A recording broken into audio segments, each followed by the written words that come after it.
Now at 5 and streaming on crossroadstoday.com, day one of the United Auto Workers strike against the big three automakers has begun. The GM plant in Arlington has no plans to walk out during this strike. And closing arguments have begun in the historic impeachment of Attorney General Ken Paxton. Well, it's Friday night football. A lot of people headed out to the stadiums. We're going to have your forecast. There are showers around the area, so stay tuned. We'll have all the latest coming up. A wooden bridge near Houston destroyed after a heavy concrete truck fell right through it. You're watching 25 News Now at 5. Good afternoon. Thank you for being with us. I'm James Munoz. And I'm Karina Garcia. Let's take a look at that rain around 10:30 last night and overnight.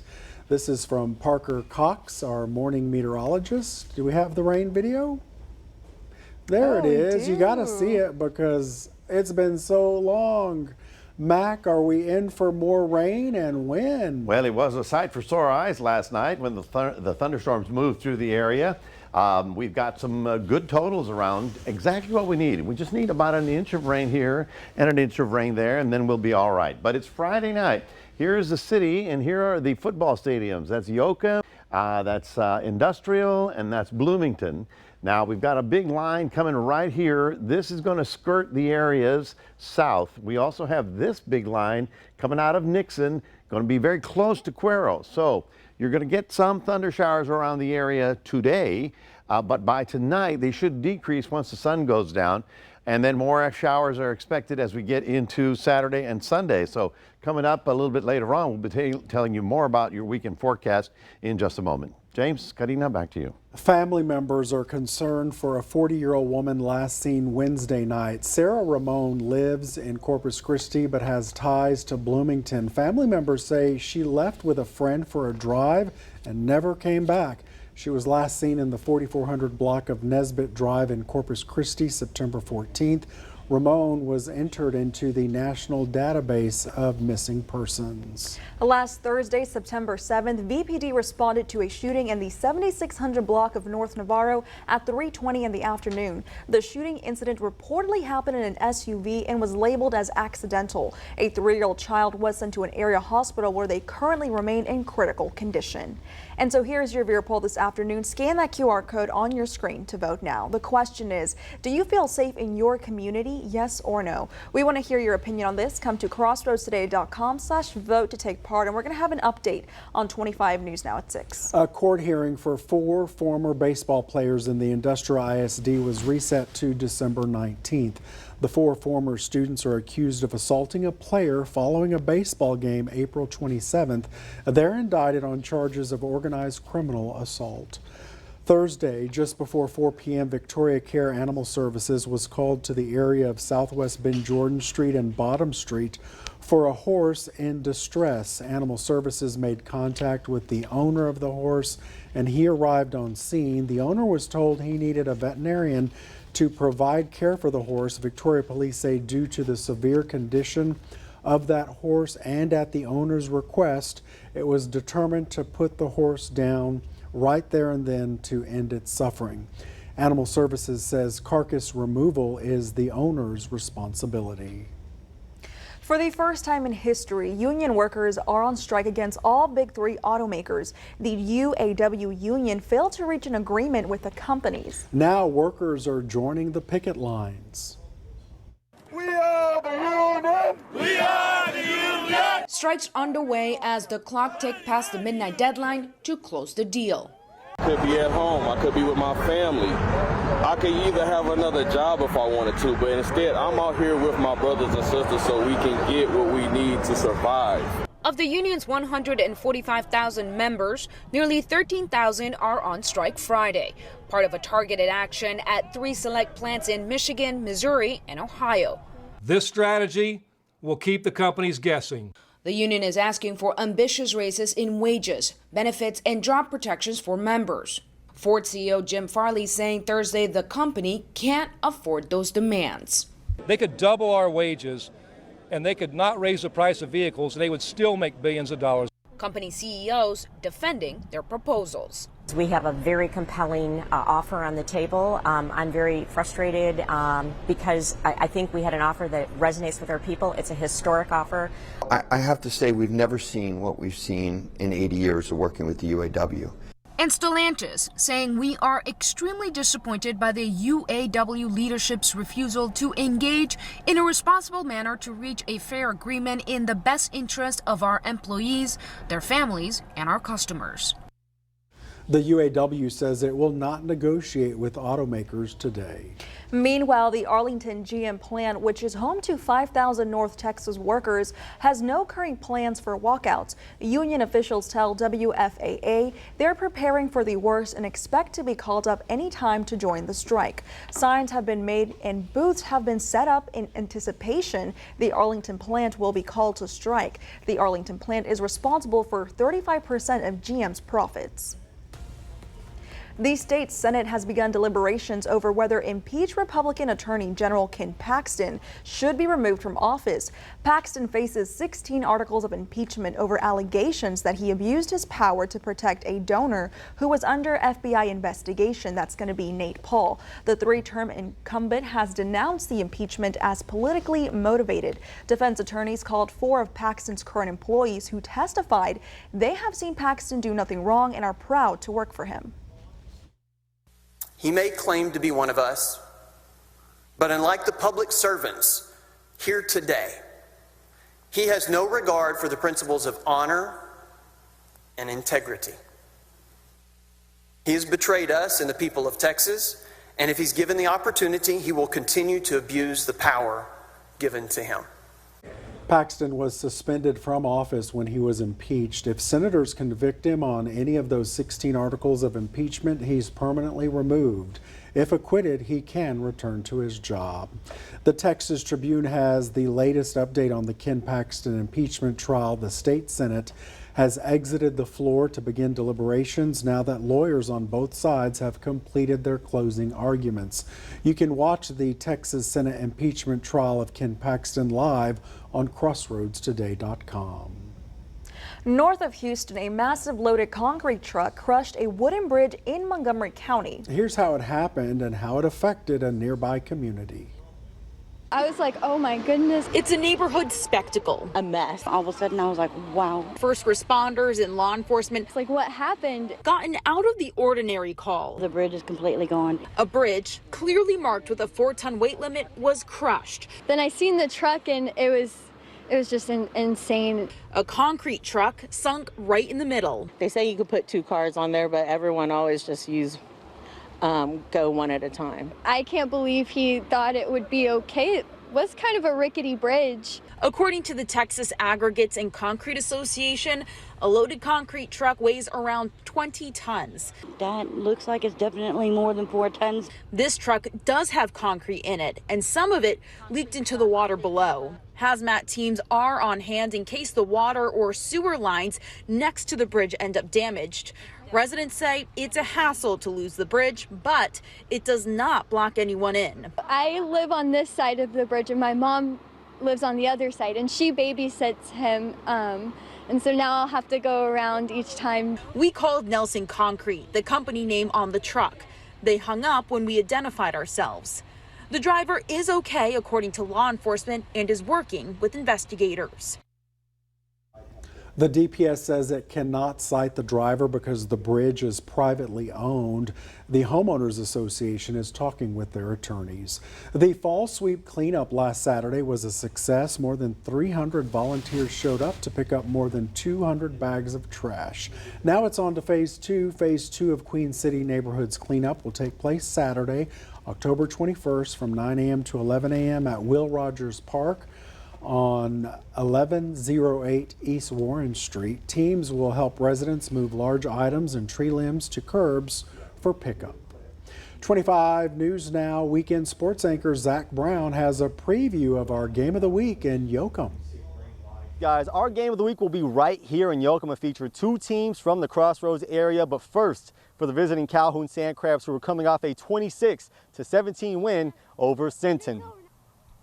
Coach Richard Whitaker Sandcrabs come into this year a big question mark because last year they started 0-7 and still went 3 rounds deep into the playoffs. So far, their lone loss on the season was week 1 when they lost narrowly to Stafford 19-14. The Sandcrabs defense has been fantastic so far this year, allowing an average of just over 10 points per game, but they'll be put to the test tonight. Yoakum is ranked in the top 10 in Class 4A, and that's thanks to their great quarterback transfer, Zachary Taylor, and 4-star receiver, Xavier Barnett. Get the feeling Calhoun's going to have to score a lot more points than the 26 they had last week to beat this great Yoakum team. Now, Calhoun is an incredibly run-heavy team. Through their first 3 games, they've only thrown the ball 4 total times. They run what's known as a veer offense or a triple option, and there's going to be multiple backs in the backfield at all times, and they're going to use a lot of misdirection to try to confuse the Yoakum defense. Now, will they be able to control the time of possession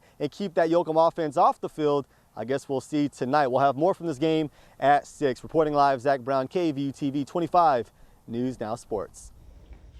And fans attending this weekend's Dallas Cowboys game at AT&T Stadium will have new food and beverage options for the home opener. That includes brisket mac and cheese in a bowl, topped with jalapenos and barbecue sauce, Flamin' Hot Cheetos elote, a hot dog topped with bacon, lettuce, and tomato, and turkey sandwiches with bacon, avocado, and bacon.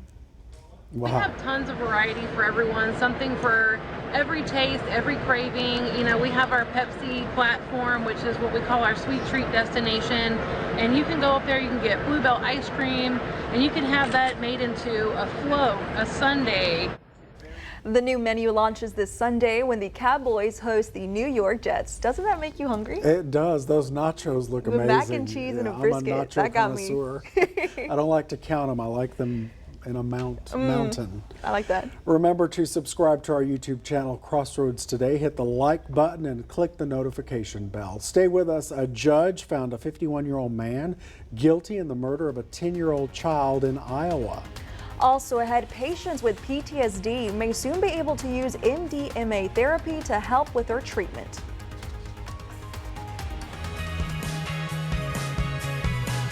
Here's a look at what's coming up on Community Crossroads. We hear from the City of Victoria, the Quilt Guild. We also learn about a domestic violence awareness event, and we hear from some BC athletes. As well as we've increased our sports sponsorship this year by extending cross country to track and field. So it's increased the number of athletes that we've enrolled here at Victoria College to about double from what it was when I took over.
In the July 2020 death of a 10-year-old girl.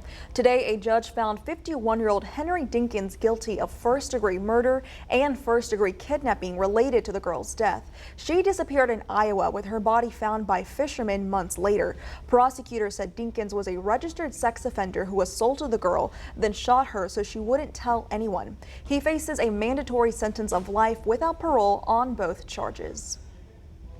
The 5 former Memphis police officers charged with killing Tyree Nichols appeared in court today. Prosecutors wanted the officers tried together as they all face the federal and state charges they were indicted on back in January. Tyree Nichols died after he was beaten by multiple police officers during a traffic stop. He was pulled over for reckless driving, but investigations later revealed Nichols was never driving recklessly. The 5 officers are due back in federal court on September 21st. We're headed toward respiratory virus season, and the time to prepare is now.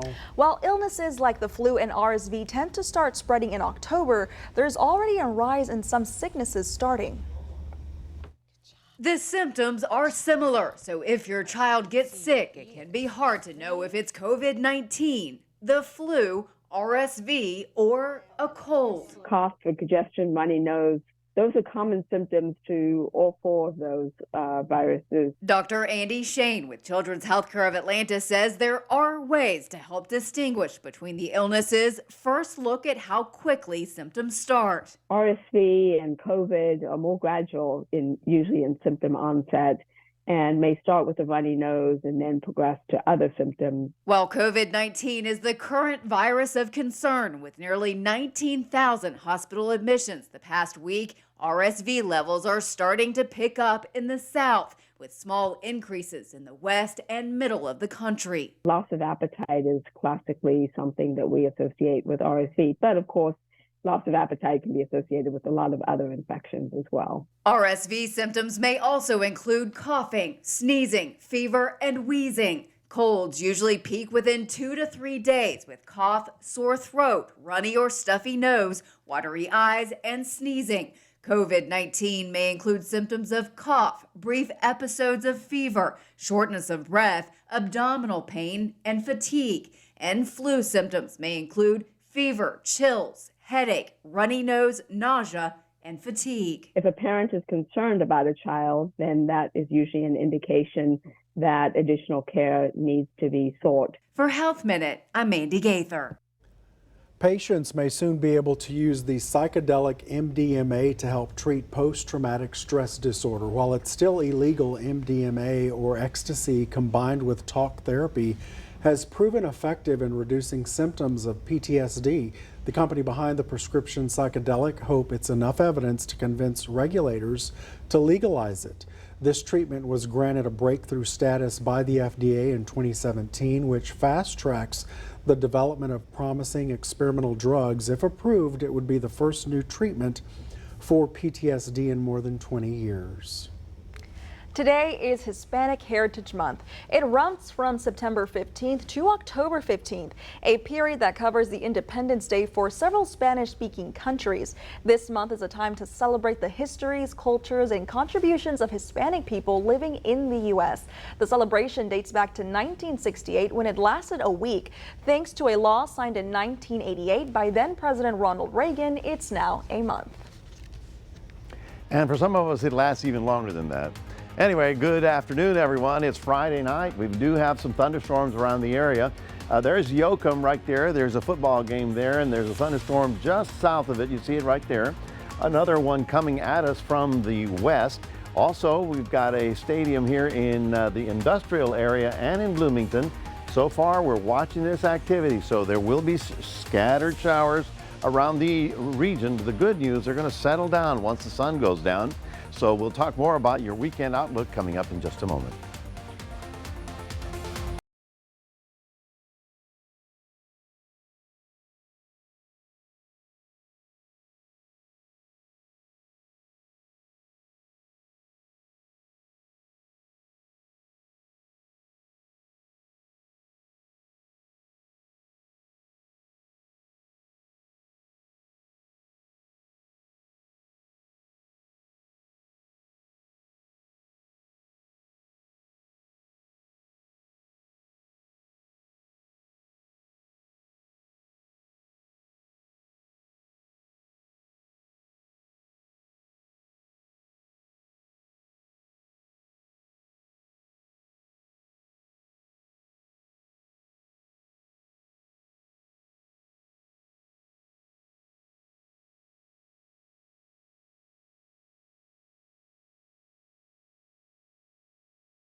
Well, good afternoon, everyone. The rain has finally returned to the crossroads. Yes, we got some last night. We got more showers around the area tonight. So this is the one I'm most concerned with for those of you going to industrial. So there will be showers around the area. You'll hear the thunder and lightning, but just give it an hour. They're moving fairly quickly down to the coast right about now.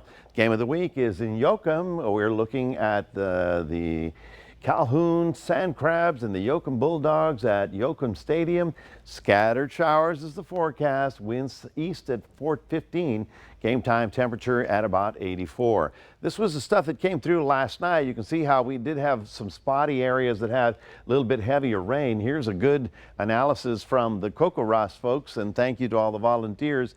In Victoria on the west side, we got 1.24. In Inez, they got a real good dump of 2.5 inches. Placido got 1.65. Raisin got 95. Cuero a solid inch, and Gonzales only a half an inch. But it's not over with just yet. You can see the clouds out there live in this picture from the Cuero area. 94 is our current temperature.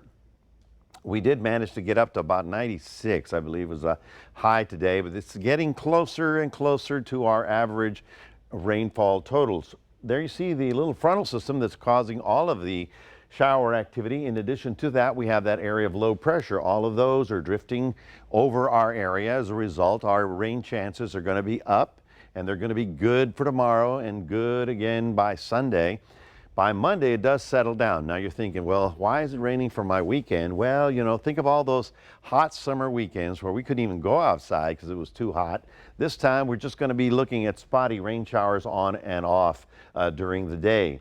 So it's good. It's a blessing that we're getting the rainfall. And also, another very important seasonal change is now we're getting the frontal systems. Remember when the dome was on top of us? Couldn't get anything coming through here.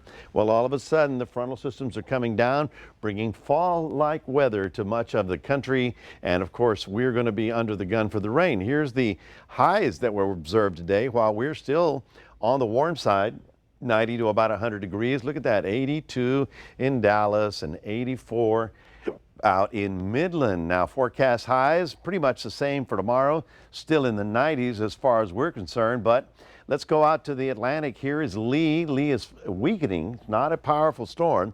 Nonetheless, it's finally moving ashore somewhere over Nova Scotia. Rough seas and bad surf conditions and bad coastal conditions in New England, but no direct hit, and that's the good news. We also have another storm out there called Margot.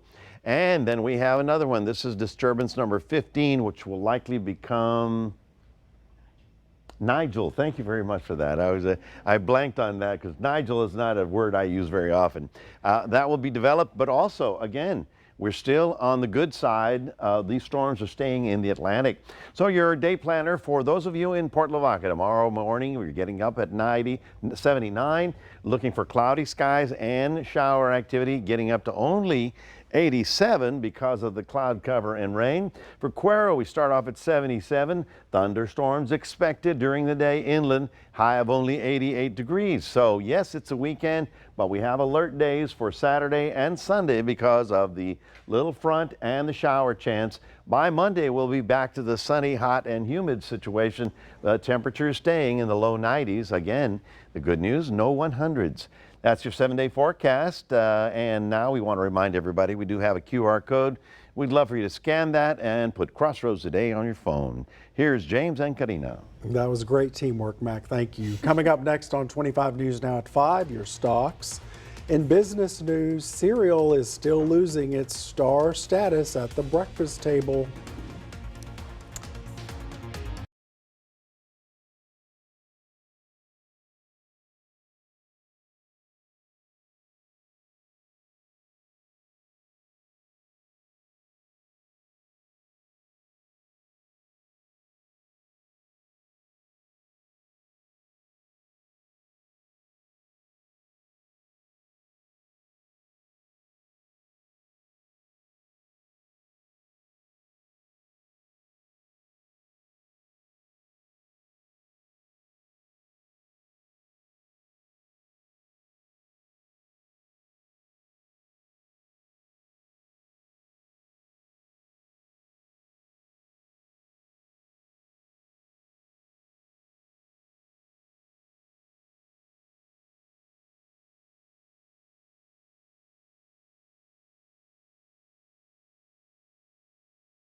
Taking a look at your stocks, the Dow drops 289 points, the S&P 500 lost 55 points, and the Nasdaq off 217 points. Oil up 61 cents, closing at $90.77 a barrel. Over the past decade, cereal has fallen out of favor for more and more Americans. Health habits have shifted away from sugar and carbs to more protein options. Cereal did have a brief resurgence during the pandemic, but since then, sales are down nearly 9% in 2021. They continued to fall last year. Well, next month, Kellogg will release its North American cereal division into a brand new company.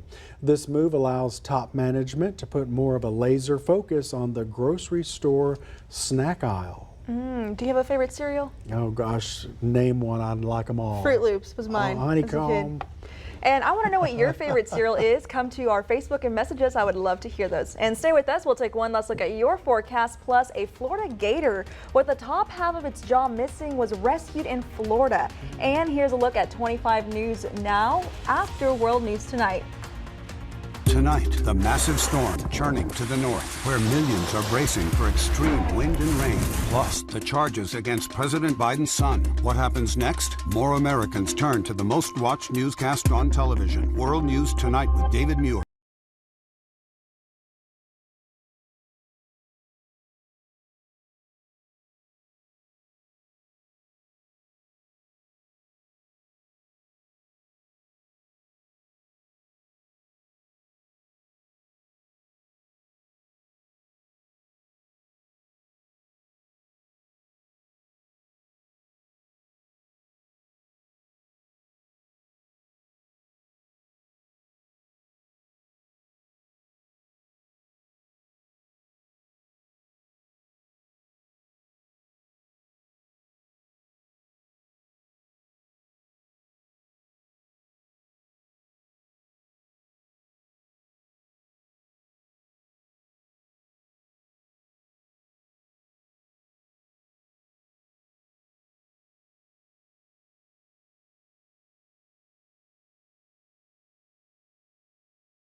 This alligator with the top of its half jaw missing was rescued Thursday night in Florida. Photos of it went viral across social media. The alligator was spotted at a park in Sanford, Florida. It got away. Alligator trappers were able to successfully catch it Thursday. The organization believes the alligator was hurt by a snare trap in a failed poaching attempt. There are efforts to ban those traps in Florida. I wonder what's going to happen. Oh, I wonder how it survived this long. Yeah, I'm not a fan of alligators, but that's just cruel. That's horrible. You know, that's just cruel. Well, glad to know he's in rescue. Yeah. And he's under good care. Well, a lot of folks going out to football tonight, so just want you to know that we do have some showers around the area. So, you know, have the rain gear handy. You know, don't keep it in the trunk. Bring it with you. But then the good news is most of the showers will decrease after sundown. We'll get more activity overnight, and then again on your Saturday, we'll be on and off again showery. So just consider that, and it's going to be a good rain, okay? Just remember, it's a good rain. We need it. That's your forecast. So that brown, crunchy grass got some rain. Is it going to be enough to turn it green? I don't think you can call it grass anymore. I mean, it's brown it's and compost. crunchy. And you know, I knew this was coming because my knee was aching. Oh, good. So, yeah. Always let me know. I will let you know. I believe that. Thank you, Mac. Thank you for being with us. We hope to see you back here tonight for 25 News Now at 6. World News Tonight with David Muir is up next.